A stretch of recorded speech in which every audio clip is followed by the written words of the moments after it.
सोनम वांगचुक यांच्या उपोषणाचा हा 19वा दिवस आहे आणि आता जसे दिवस वाढत जात आहेत तसतसं त्यांची तब्येत ढासळत जाताना किंवा अधिक बिघडत जाताना आपल्याला दिसते आणि त्यामुळं वेगवेगळ्या क्षेत्रातली लोक त्यांना भेट देत आहेत. म्हणजे चंद्रशेखर आझाद रावण असतील किंवा आतिशी असतील, कुणाल कामरा असेल, अशा अनेक क्षेत्रातल्या अनेक लोकांनी त्यांना भेट दिली आणि तुम्ही आता उपोषण मागे घ्या अशी विनंती त्यांनी सोनम वांगचुक यांना केली.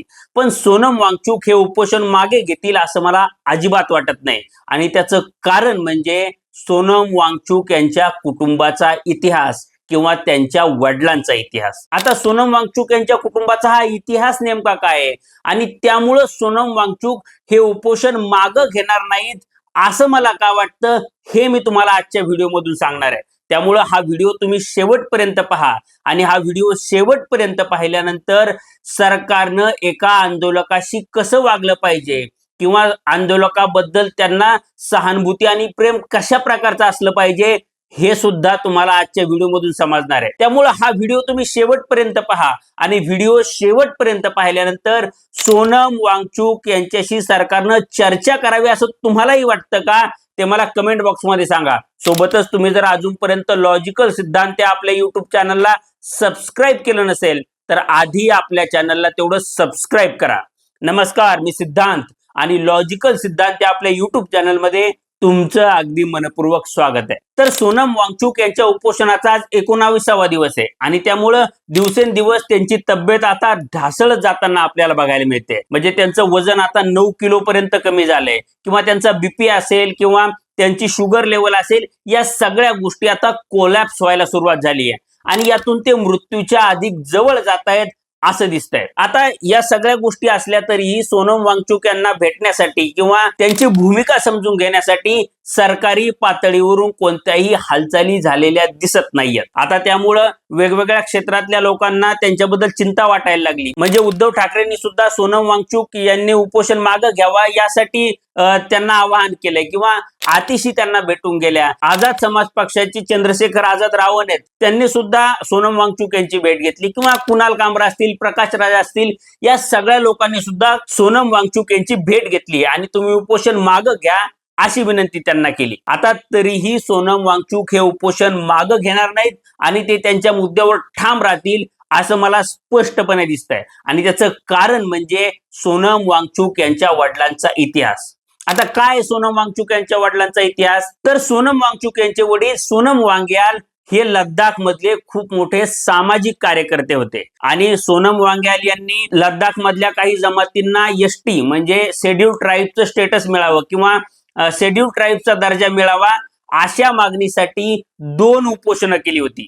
त्यातलं एक उपोषण हे 15 जानेवारी ते 30 जानेवारी म्हणजे जवळपास 16 दिवसांचं होतं आणि दुसरं उपोषण हे 5 दिवसांचं होतं आणि दुसऱ्या उपोषणाच्या 5व्या दिवशी पंतप्रधान इंदिरा गांधी या स्वतः लेहला गेल्या म्हणजे लद्दाख मध्ये गेल्या आणि त्यांनी सोनम वांग्याल यांच्याशी चर्चा केली आणि त्यांना या जमातींना शेड्यूल्ड ट्राईबचं स्टेटस देण्याचं आश्वासन दिलं आणि त्यांचं उपोषण सोडवलं. म्हणजे सोनम वांगचुक यांच्या कुटुंबाचा गांधीवादी पद्धतीनं किंवा अहिंसक पद्धतीनं आपल्या मागण्यांसाठी रेजिस्टन्स म्हणजे संघर्ष करण्याचा वारसा आहे आणि ते त्यांच्या वडिलांचा वारसा जपतायत. आणि आता जर त्यांनी उपोषण मागे घेतलं तर अशी लोक उपोषण करतात आणि सरकारनं लक्ष दिलं नाही तर ती लोक उपोषण मागे घेतात असा मेसेज सरकारला जाईल आणि सरकार अधिक उद्दाम होईल असं सोनम वांगचुक यांना वाटतं. त्यामुळं आपल्या वडिलांचा वारसा आणि सरकार अधिक उद्दाम होऊ नये या दोन्ही गोष्टींसाठी सोनम वांगचुक त्यांच्या मागण्यांवर आणि त्यांच्या उपोषणावर ठाम आहेत असं मला स्पष्टपणे दिसतंय. दुसऱ्या बाजूला नरेंद्र मोदी किंवा सरकारमधले कोणतेही प्रतिनिधी सोनम वांगचुक यांच्याशी चर्चा का करत नाहीत किंवा त्यांच्या मागण्या मान्य का करत नाहीत?